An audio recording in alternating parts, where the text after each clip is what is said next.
Welcome to Life, Lafter, Divorce, episode 19. I am your host, Leanne Linsky. And I'm the boyfriend. Yes, you are. Still. Yeah. God forbid.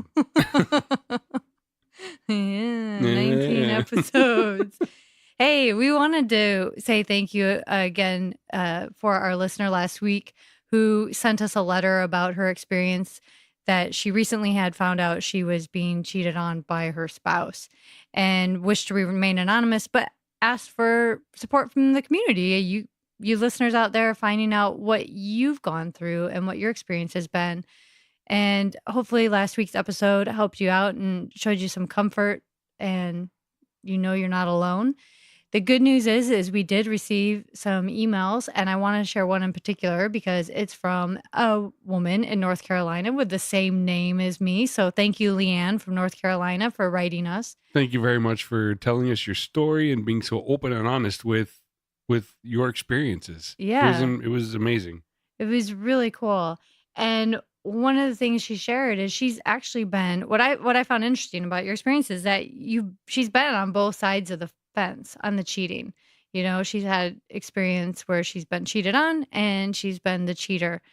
And, you know, interesting because, you know, she shared some of the other details and everything, but to sum it up, essentially the lessons that she got out of it was that she probably shouldn't have been married in the first place. You know, she was in a relationship, got it caught up in the excitement of it, and it seemed like the next thing to do in the process. Is that how you feel when you go through a relationship and an engagement? You're just like, let's do it because of it's the next step? I think so. I mean, I think it's tradition. I think it's what society. I'm non-traditional.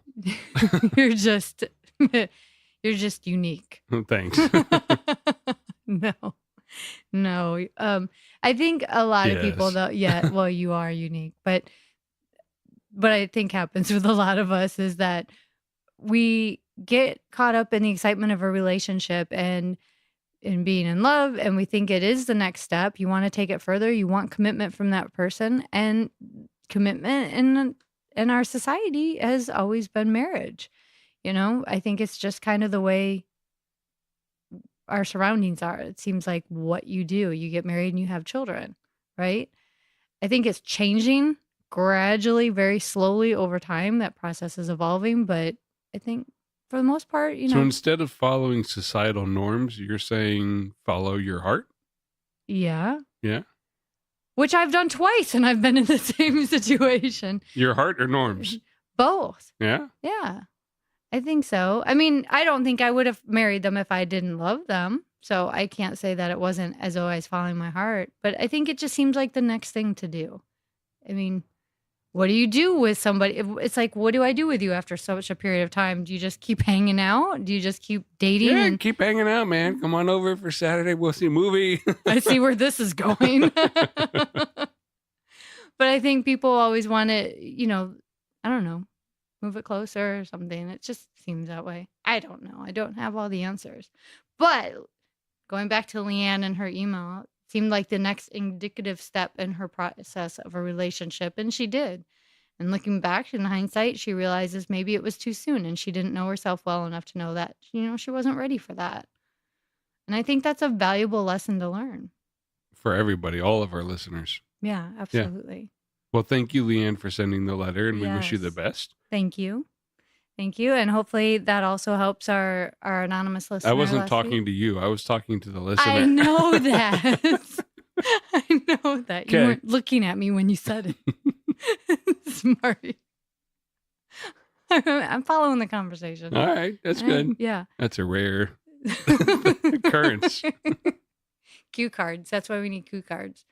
So if anybody else would like, please, listeners, we love getting your emails and hearing from you and what your experience is. It really helps us, too, knowing what you want to talk about, what you want to hear more of. So give us an email. Send us an email at info@lifelafterdivorce.com. Also, if you're listening on iTunes or Stitcher, feel free to rate, review, and subscribe. We like hearing from you there as well. So, this week's topic, yeah? Yeah. Is that what we're here talking about? We are. Yeah, and so... we had to be a little flexible with our topic this week. So we had to We had to physically flexible or emotionally flexible? Well, flexible with schedules, move things around, things like that. So I guess you could say we improvised. Ooh. Yeah. Look at you. I know. Well, how'd you like that segue? Yeah, terrible. So, talking about improvisation, Mm-hmm. that's one of the things you got into after your divorce. Tell us why. Tell us why you got into it. Well, I didn't get into it like the day after I learned I was getting divorced or anything like that. No, but a little ways took time, after. Yeah, just to be clear and put a little bit of time into it. But I had always done a lot of speaking and whatnot. Whatnot's my favorite word this week. Yes, it is. Done a lot of speaking at work and during my day job and talking in front of people. I've never really had a problem with that. Talking in general, as you know. Uh-huh. So one of the people I worked with, a coworker, had stopped by my office and he was like, I was thinking you might be interested in classes at Second City. And I was like, oh, you think? And, growing up in Chicago area, I'm familiar with what the Second City is. That's right. And at the time I was in Vegas. And he said, did you know that they actually have a training center in Vegas? And I said, what? I did not know that. And we chatted about it a little while. And I'm like, yeah, that's pretty cool. That's a good idea. And then how's that again? And then like a week That's later, cool. that was an impression of myself. And then like a week later, stop laughing at me. A week later, I actually flipped open a local paper and there was an ad. And I was like, well, that must be a sign. So an ad in the paper is a sign? An ad in the paper for Second City. Okay. And I thought, you know what? It's funny he just mentioned that. And I'm seeing this ad. I think I'll give him a call. And I called and I thought, I'm going to try something new. And I think I've mentioned it before on the podcast. But, and after I had gone through my second divorce, I had, I had a moment of like, this is horrible. I feel terrible. Like, why is this happening again? And then all of a sudden I was like, you know what? This isn't a bad thing. I'm going to make this into the best thing that ever happened to me. And I want to say yes to everything new. I want to try new things. I want to do all the things that I never thought I would be because I was planning on, because you're an old married woman. Right. And my next indicative step would have been to have children. And I thought, look, all of a sudden I'm completely free of any responsibility whatsoever. I'm going to try new things. And someone suggested that. I'm going to say yes to it. And someone suggested I go and travel Europe. I said yes to that. So I was already starting to improvise by the first rule of improv, which is saying yes. So I signed up for the class and I fell in love with the challenge of getting up in front of people and being silly and trying new things. And you being silly. Whoa. It's different when you're in front of a room full of people you've never met before. Slightly different, not a lot different. But it was so fun and it was so different than anything else I had ever done in my life. And halfway through, I don't know, an 8-week course, I was like, this is it. I'm going to take every one of these classes. I'm learning so much. And I realized that going through this process of the training center at Second City, that I was building my self-confidence again. I was getting out there, and even though I was doing That's what I was going to ask. What did you gain from it? Not only the comedic chops, but the extra stuff. Well, that's just it. I got out of the house and I wasn't ready where I wanted to start getting involved in another relationship. Got her out of the house, ladies and gentlemen. Right. It's true. It's true. It's like if you're going through a breakup, you're not always ready to step out and go sit at a bar and meet somebody new. Yeah, I'll give you that. Yeah. And I was living in Vegas. So there's a lot of sitting at bars or going to a casino and, being involved in that kind of a meat market atmosphere. And I wasn't interested at that time. I had just gotten out of my second marriage and I needed a break. So I wanted to try something completely different. And I didn't want to do scrapbooking or anything too domesticated. I wanted to take a risk. And so I was like, sure, why not? This is kind of out of the box. And I stepped into the class and I instantly had new friends because we had to talk to each other. That's part of the whole process of improvising, is having to communicate and talk to each other. And it was learning essentially a whole new way to talk to other people. And some of the things I learned is like people often think that being funny is being sarcastic or putting other people down or making fun of somebody. But with improv, it's the complete opposite of that. It's finding the funny in a situation or experience with somebody else, not at somebody else. And so the first thing we learn is that we're not there to be mean to each other. We're not there to tear each other down. We're not there to make anybody uncomfortable. We're not there to haze anybody.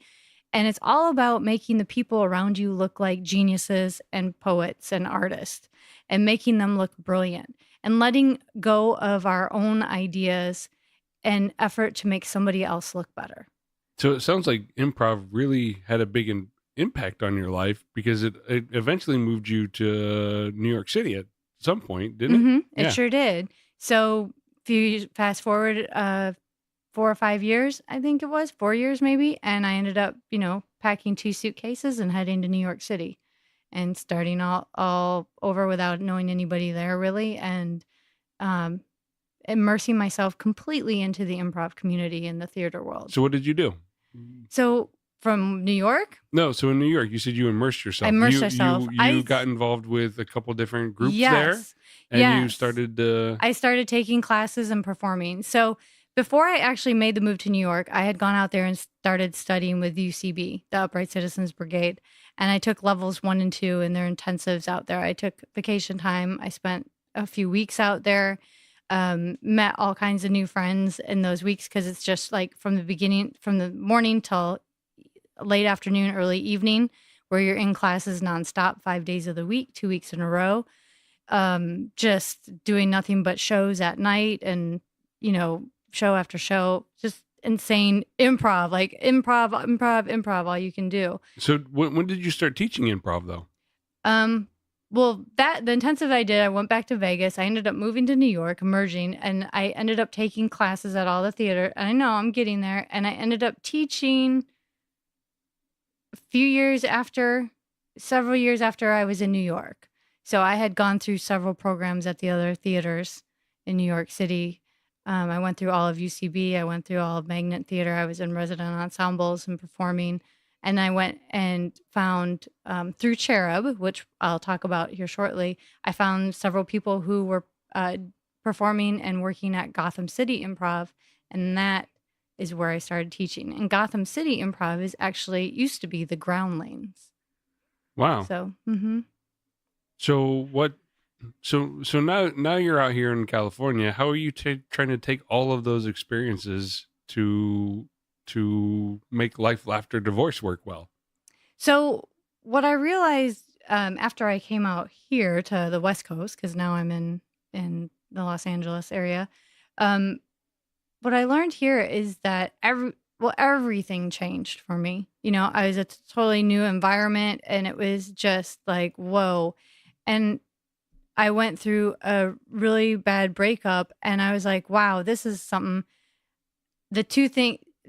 What do I want to do with my life? I'm here on the West Coast. I want to do my comedy, but I realized like even my stand-up set was all about divorce. And I thought, what can I do though to help other people feel better? And that's when I decided to take these two things and marry them together. The bad experiences of my life and the good experience of my life, the good that helped me get out of those bad. And I thought, if it can work for me, why can't it work for other people? So I'm going to let you, we're going to talk about our guest. And then at the end of this podcast, we're going to have a little bit of a discussion about the classes that we're offering or that Leanne's offering through Life, Laughter, Divorce, and how you guys can sign up. Yeah. Okay, cool. Right. Well, I'm really excited about our guest today because she and I met through Cherub Improv, which I just mentioned. Now, Cherub Improv is a nonprofit in New York City that we both performed and volunteered for. We performed and taught workshops. And we'll talk more about that when we talk to her. But she's amazing. She has been doing improv for a very long time. She's one of the most loving and positive people I know in the world. And she was one of your students at one point, right? She wasn't a student. She was a student teacher at the time. And so she observed a lot of my classes when I was teaching a level 4 at Gotham. And we became friends. We performed together in the main stage show at Gotham City Improv. And she's just fabulous. She's directed the Blogalogs when they first came out in New York. where she was part of that, and several other shows. She's going to be directing some other things, teaching some workshops at a festival coming up. But she's just very immersed into the improv community. She understands, she gets it. And I took this opportunity to talk to her more about how improv affects people as a whole, whether they've been through divorce or not. So anyway, with who I wanted you to meet today is Miss Madeline O'Hara. I call her Maddie. So without further ado.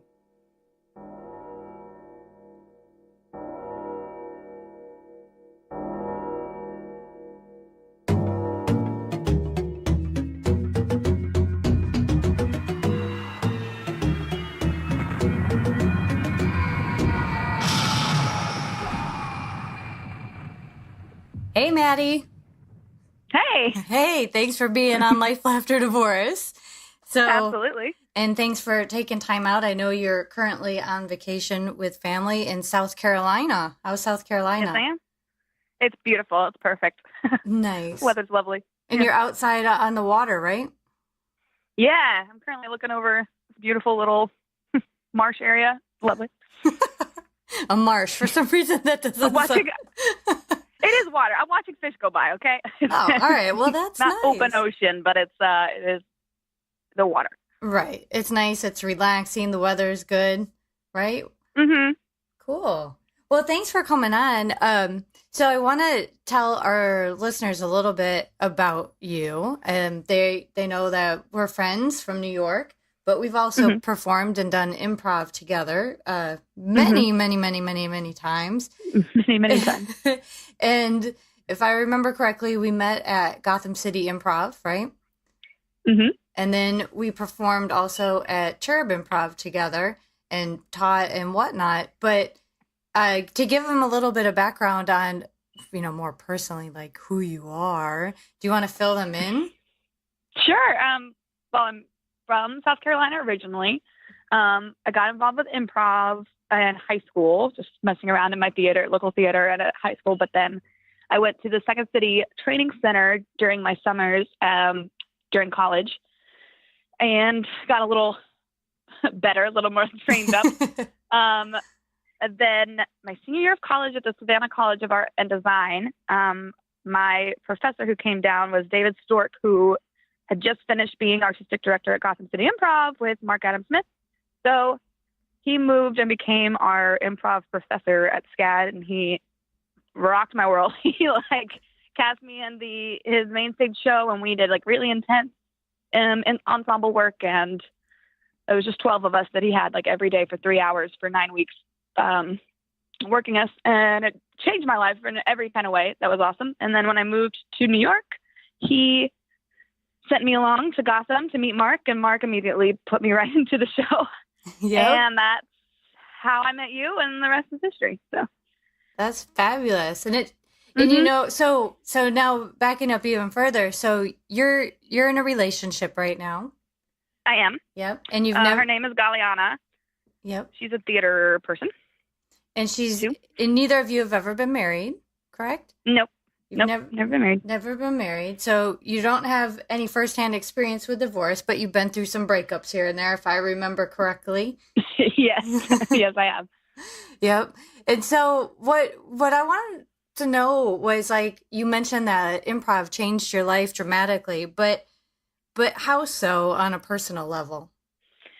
I would say, well, the course that really changed my life with it was, I think improv it's like therapy in a way. It just puts you in a place where you can actually let go of everything. You're in a place where you're fully supported by the 12 or however many people around you. They're always going to say yes. They're always going to jump on your idea and go with it. And you don't know when you walk in the room what's about to get created.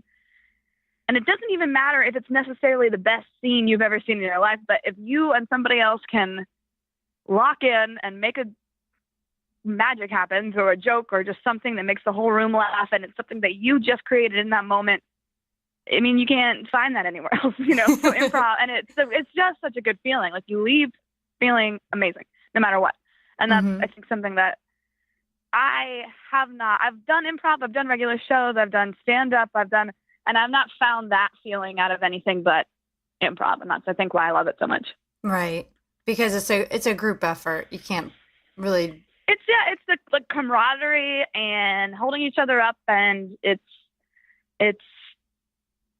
like having a blast with people who, I mean, I've taught classes where they're complete strangers when they walk in, and then they're all, It's by true. the end of the first class, they're going out for a drink together, because you feel like you know someone so well, even when you don't. If you just can make each other laugh like that, like honestly, it's and it's a really great way to get comfortable with people you don't know at first, but so many of my students are still, like, years later, lifelong best friends. They're still making comedy together. They're still keeping in touch. I get together with classes I taught 4 years ago or something. It's so and true. They're still performing together without me, or they're still best friends, or they're making movies together. They've moved on to other arts together.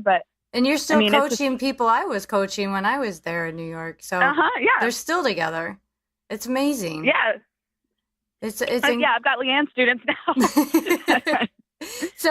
So how have you noticed, like, okay, so when we performed together, we did the main stage show at Gotham City Improv and whatnot, but we also performed for a nonprofit. Maddie and I performed for Cherub Improv, which is a nonprofit in New York that does incredible things for people who aren't able to get out and see shows and partake in activities like these. We're talking about kids who are currently living at the Ronald McDonald House, seniors who are living in senior living centers, hospices, jails. Yeah. We go to the Kravis Children's Hospital at Mount Sinai. We, let's see, we did stuff with Girl Scouts. We did with Big Brothers, Big Sisters programs. FedCap, which is helping, I think, homeless people and mentally disabled get back on their feet and get out into the job force. So we helped improve communication skills.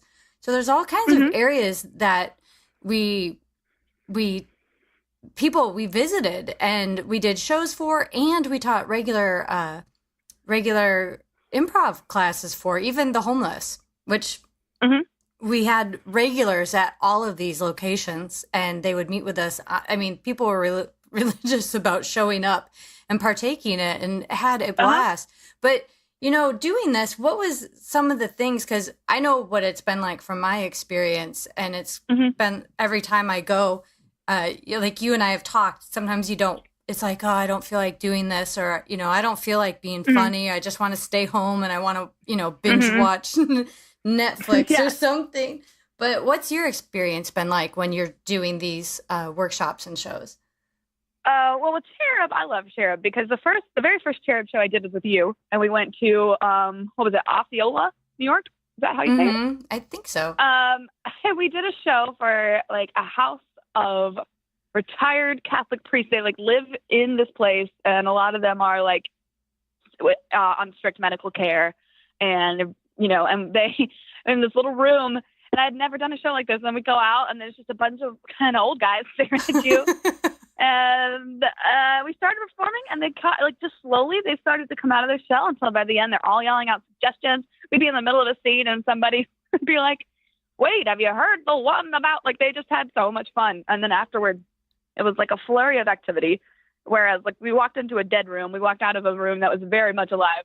Everyone wanted to tell us about their experiences in the world and their lives, and they wanted to tell us all the jokes that they've ever heard, and none of them made sense, but it was amazing. And they wanted to show me to their rooms, and and it just, you could just tell that the four of us who came in and did that little hour show made their whole week, and it made them remember jokes that they hadn't been telling. They were telling each other jokes. You could tell and that led them to tell each other stories that even though they've been living together for who knows how long, they might not have been telling each other. Yeah. And it's just amazing what laughter can do to people, who probably don't laugh that much during their average day. Yeah. So that was great. And then on the whole, I did a lot with the elderly community at Cherub. And I don't know, I just really enjoyed the way improv makes people feel young again, for example. And, a lot of I don't know. It's like, for me, I've met so many people that I would have never met, which has been lovely. I think improv, a lot of my regular students are people who aren't actors. They're business people who need to speak a lot in front of people. They want to get better at their communication skills, or they're people who take the class because they're not good. I had a girl who said she's just not good at opening up about herself to people, and it's become a problem. She didn't really want to go try medicine, and so she wanted to try like an outside the box method. And so she tried, that's why she took improv, and she embraced it. She took to it really well, and she had a great time. So, and I think Cherub, I like Cherub because I do get a lot of actors or a lot of like young people who are performers, and Cherub's just a great way to break into meeting other people too, and bringing improv to people who would never have thought it out themselves. It's so true. I remember that show we did for the priest. That was a long time ago. That was really fun. That was a long drive, beautiful place that they lived in. But yeah, you are absolutely right. We walked into a room that was just so quiet, and they were like, "Oh, we have no idea what you guys are going to, what are you people going to do?" Like, sometimes we get in front of a group and we never know what they're thinking.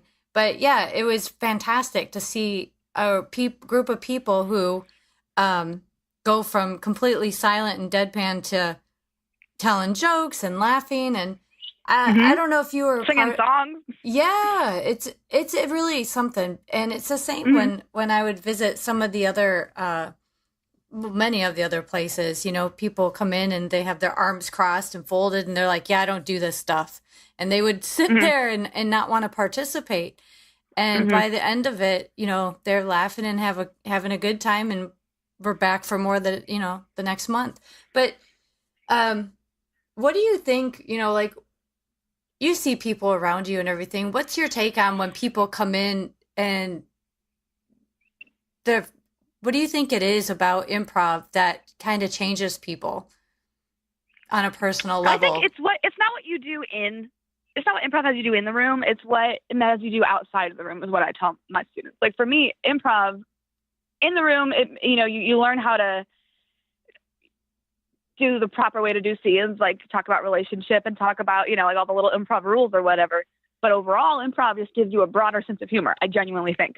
So for me, it's like when you're out and you're stuck on the train, right? And the train is jammed and everyone's packed on it and everyone's miserable and everyone's just, oh God.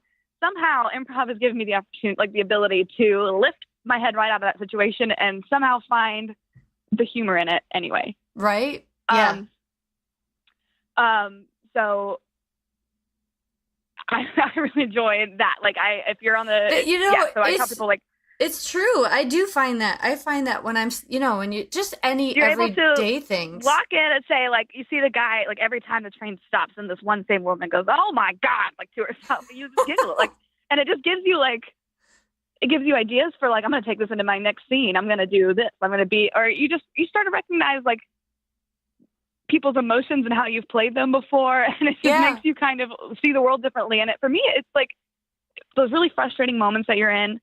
And I've been there too, where I'm just like out of patience in the real world. And somehow like improv allows me to tap back into something that is funny. Brings that humor to me, that allows me to genuinely, I think if you can bring a sense of humor to any part of your life, you can get through it much easier. I kind of find the same thing, it's kind of like when I'm in the moment and I'm watching something happen and I find myself getting frustrated or something. I think like, how would this be if I were, applying improv to it, or, what's funny about the situation? And I can always find something funny about a situation. And there's really, it takes practice, I think, to work those muscles, but it's like in some of the games that we play that kind of warm us up to seeing those patterns in everyday life and how to change them, Yeah, absolutely. It's kind of, you start getting a writer's mind and everything. But have you noticed characters?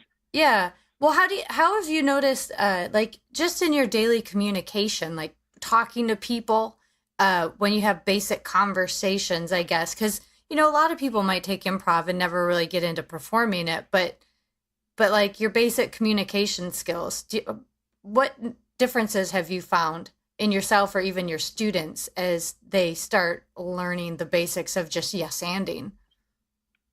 It allows you, when you're in conversations with other people, to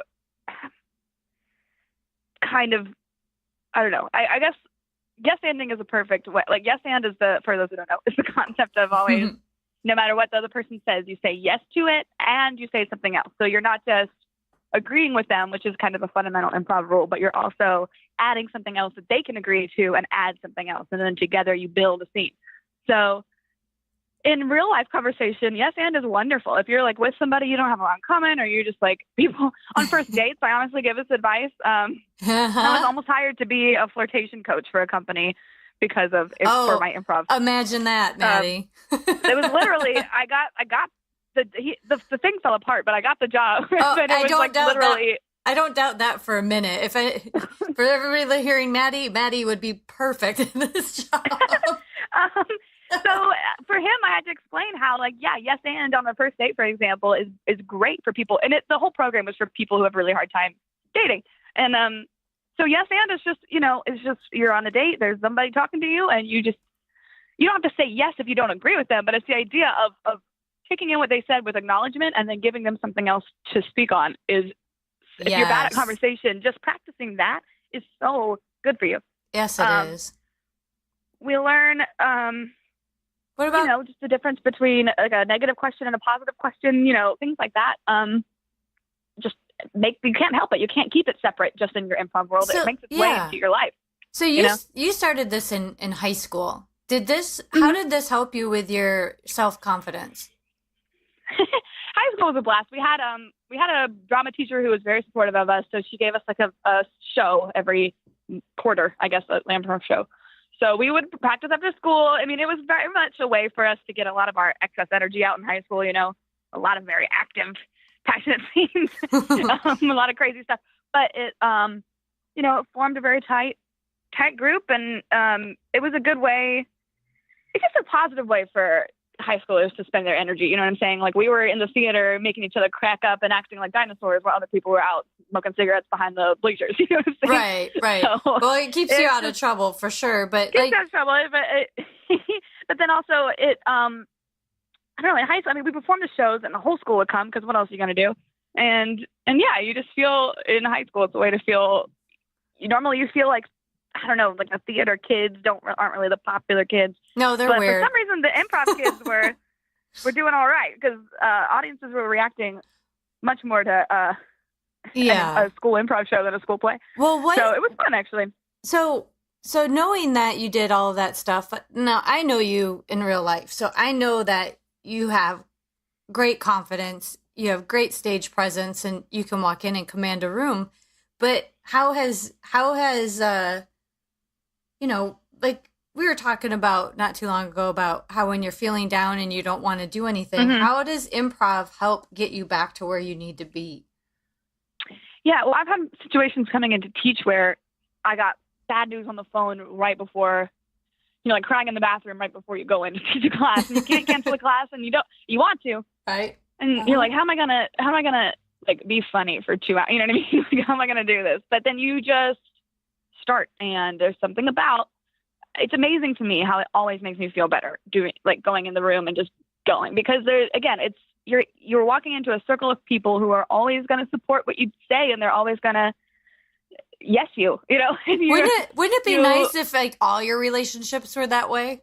Yeah, right. I mean, it just feels good. There's something inherently that human beings enjoy about being in a space where you're safe. It's a safe space. No one's allowed to disagree with you. No one's going to tell you I had a bad idea. There is no wrong way to do something, and you're working. And not only are you pulling these laughs out and telling the stories, but you're doing it together. Someone's coming next to you to say, I'm going to do this with you, and together we're going to do something funny. And if it's funny, that's great. And if we fail together, even though, and then you don't fail because there's no failing in improv. So, right. So it can't help but make you feel better about stuff when you feel alone about something, or when you feel, even if no one else knows what's going on, it just makes you feel better to have people by your side who are doing stuff with you to lift you up, Yeah. And how can you That's really what it is. You're so right. You're so right. And I think the same thing. It's impossible. And I think there's science behind it that says you actually, when you're laughing, it's impossible for your brain to feel sadness at the same time. Mm-hmm. It's scientifically impossible. So, you know, it is and I think there's a lot of laughter through sadness to be found as well, you know, yeah. like taking that sadness and finding the one detail that you can crack a wry smile at, start there and build from there. But you can, you know, yeah, look at most hard, comics. Man, so you got to find the ways to laugh when you can. That's right. Most comics are a bunch of depressed people in the basement of some restaurant working out their material. So honestly feel such a difference between the improv community and the stand-up. Not to talk about the stand-up community. That's not what I mean. It's just there's a difference. There is a difference. No, you're absolutely right. There is a huge difference. And that's one of the things that pulls me away from stand-up and more back into improv. Is just to be a community. Right. I think improv is, I agree. There's definitely a difference between improv and stand-up. And that's something that most people aren't aware of, is what is the difference. And stand-up is a solo gig. I mean, stand-up is something you work out by yourself. You write your own material. You do it on your own. You're on stage. If it's not funny, you're stuck on stage with the crowd. It's not right. laughing. It's on you. Like, oh, that's not Whereas, let's talk about that, because improv it's with other people. You're on the stage with scene partners. You're on stage with an ensemble. So performance side of improv, I'm talking, is not a solo show. An improv team. Yeah. So if we're talking to people who may not know. So just kind of explaining, if you see like Whose Line Is It Anyway, that's what we call short form improv, where it's playing games. And then there's long form improv, which is like taking a one word suggestion or a one line suggestion from the audience and then doing a whole half hour unscripted, completely improvised play or show, if you will, based on that idea. Series of themes all made up on the spot with no script. So that's the difference. And in doing so with improv, you have to rely on other people to make that conversation good. And just like real life, you know, you have to rely on other people to have certain conversations, unless you're like me and it's all in your head. That's called crazy.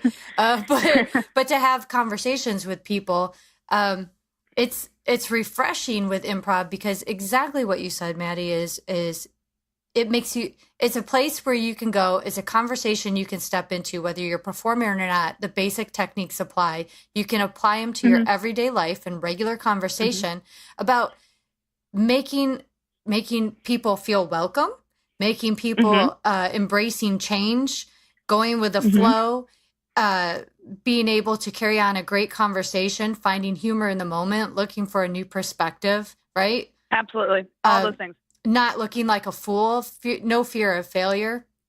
You know, those kind of failure. things. You're doing 1/12. I mean, performance-wise, we had a group of 12, and my director used to always say, you're responsible for 1/12 of, or being 1/12. You know, like, don't think of it as your team. Think of it as you are 1/12 of this team. And it's so much less pressure when you're performing to think of it that way. Yeah. Like, it's same I don't carry the show on my shoulders. I have to do 1/12 of this show. And same in a conversation. You're one half of this conversation. So you got to make sure you listen to the other half. But yeah. And have you noticed a change in your listening skills as you've gone through this? Oh, absolutely. I mean, in improv, you're almost listening too hard to the other person sometimes, because, again, if you're just simply yes-anding, you're trying to grab onto the last thing, something the last person said that you can take and carry and move forward. So it's, on the whole, improv teaches you to become a very good listener. You're supposed to be listening when you're not on stage to the scene that's happening, so you can call something back. It just trains you to listen to everything. It's almost like good eavesdropping skills. I hear things all the time. I find myself hearing all kinds phrases. of stuff. Like I hear funny phrases that stick out to me. You know, I want to grab those and keep them in my back pocket. You know, and then actively listening. Like, you want to be able to, especially. Okay, so we talked about long form. I do a long form with somebody. So we do one. I mean, our first scene might be 15 minutes long, just the first scene, and we do a very conversational. Yeah, I think you coached us. Me and Max, we do a very conversational, very play-like, realistic. We go for a realistic style of improv, and you have to. I mean, we're talking about. We'll bring up things from our past and think like our characters' past and things Yeah. subtle things that one might have said, and it's all made up on the spot, but we're acting like this is like a relationship that's gone on for years, between these characters. So you have to listen to every little thing that the person's saying so you can pick up on it and use it. Right. So, right. So it's done a lot for listening. Well, you mentioned relationships and stuff. I'm going to be doing these classes, Divorce Prov. Mm-hmm. Which I think is amazing. Thank you. And so basically I'm going to be teaching these basic improv techniques for people who are experiencing divorce, going through or have gone through divorce, or maybe just thinking about divorce. So basically everybody, right? Right, sure. Yeah. At one point or another, everybody, right? Everybody. So I'm going to be using these basic techniques in the workshops so that they can take and apply them to their everyday life and whatnot. So if you've been a student of mine, you were in one of my classes at one point, even. Or no, you were a student teacher. You were a student teacher. I was student teaching, so I sat in on your class to watch you teach a couple times. Yeah. Okay, so you know what it's like to have me as an instructor. Yeah. What would you say to anybody listening? What it's like? Oh no, I think it's great. I think Leanne's very encouraging. I mean, I've had her as a coach too. She's very encouraging. If it's something outside of your comfort zone, she's very good at like walking you through or letting you try something. She had me in one of my scenes like crawl around like a cat to try to seduce and she's like, You're scaring people around. now. Keep going.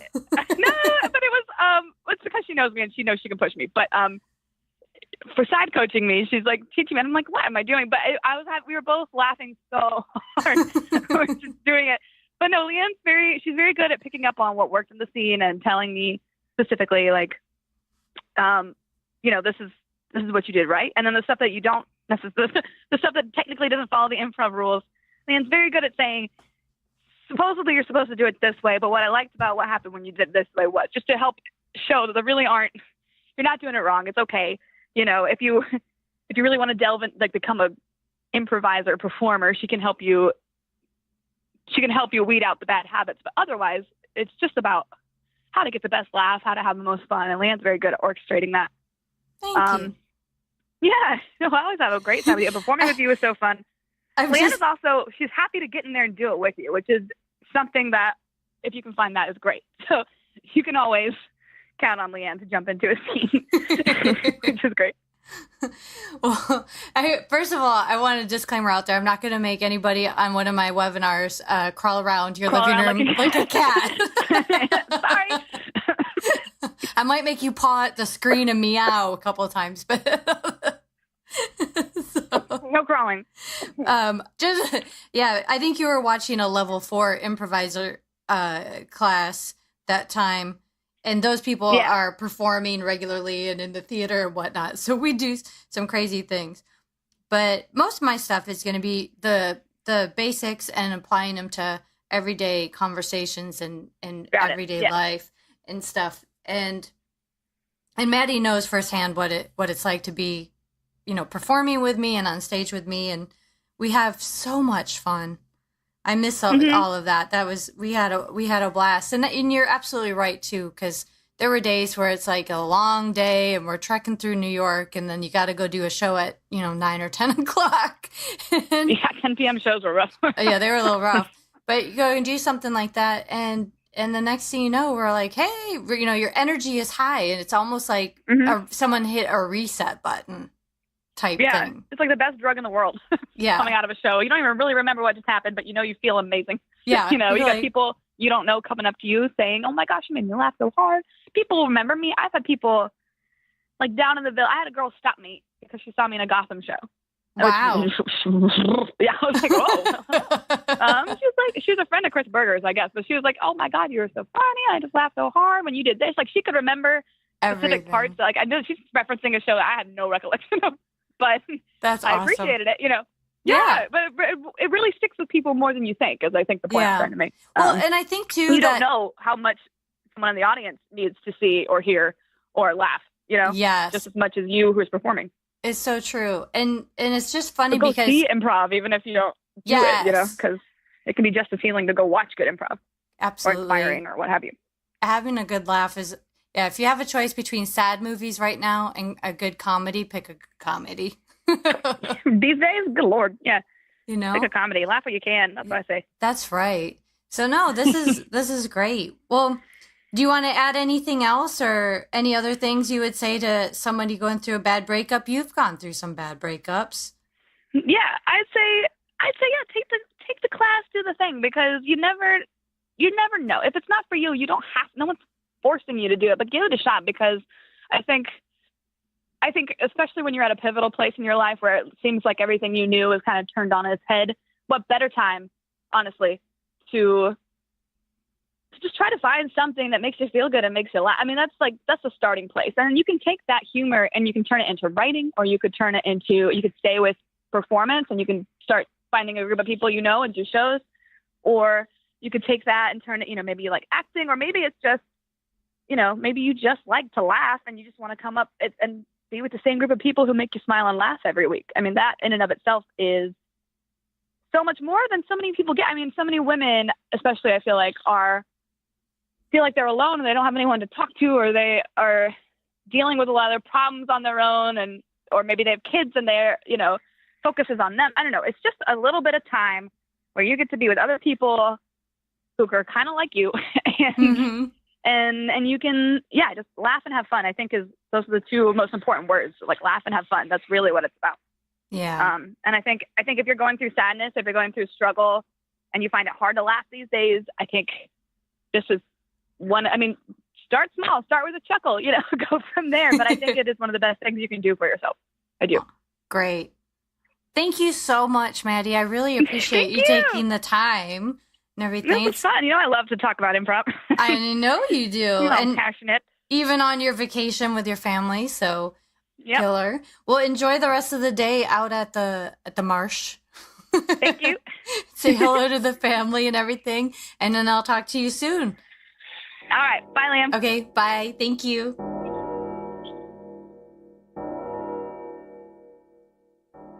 And I want to thank Maddie again for being on. So, boyfriend, do you have a better idea of what improvising is and how to apply it in real life? I think I understand the concepts better. Being a person who has witnessed a Second City show before, I thought it was very fascinating from the audience perspective, but now understanding a little bit about what goes into it, it could benefit my daily life. I'm sure it can benefit a lot of people's daily lives. Good. All right. Good to know that Maddie and I were clear on that then. So now it makes more sense to you about what the divorce prov classes is. Well, plus you are, because I've walked you through a divorce prov class. Don't tell them that.